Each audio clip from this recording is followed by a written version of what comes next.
Being at ground zero, which is, the lava flow was large, but the community San Miguel Los Lotes that was actually completely covered by the lava flow was very impacting. It's hard to put in words. I think one of the guys on the team I was talking to said you just feel numb. There's a smell of volcanic ash, the sulfur smell, but then also just the smell of death. It's very impacting. As we stood on top of that dried up crust, I remember Keith, Ryan, and I, we started out at Ground Zero surrounded by canyons, and yes, I'm using the word canyons, of ashes and dried up volcano crust that had spewed out.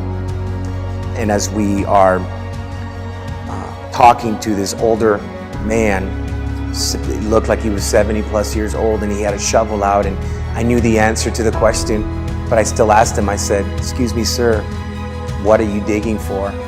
And when he told me, "Hey, I've already found some family members, but now I'm looking for the rest, I'm looking for the remains." I mean, it's like running into a brick wall head first at 50 miles per hour, you know. You're dumbfounded. How do you process that? Bueno, como esto fue parte de lo que sacó la máquina de ahí, ¿ve?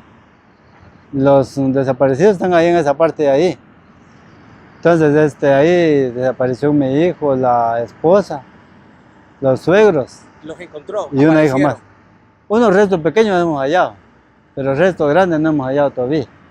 Por eso yo sigo escarbando. Ya tiene 15 días que hallamos los primeros restos, pero faltan los restos más grandes.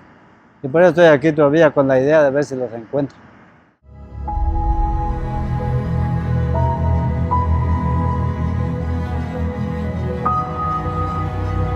I was standing aside with Jared, and they were bringing bodies out.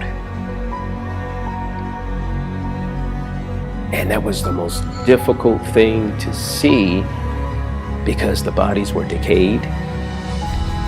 And they put them in plastic, see-through plastic containers. And that impacts me quite.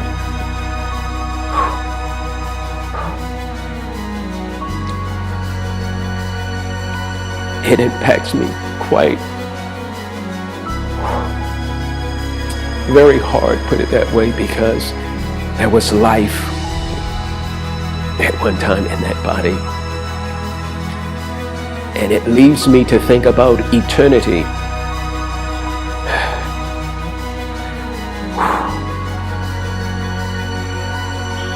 Did they go to be with the Lord, or did they go to the lower parts of this earth? That's why in my heart we must run the race like never before. We must share the gospel. We must reach those who are unreachable. We must pay the price, no matter what that price is.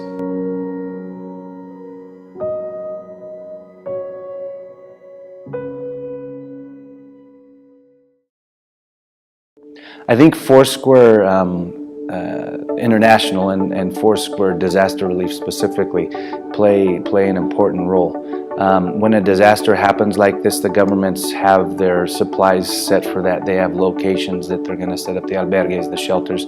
That, when I came the first time, I saw that was in place. What they don't always have is they don't have the ongoing assistance. Also, what we have seen is that there's a spiritual need. And that's why Foursquare Disaster Relief works through the Foursquare churches, because those are the community leaders there.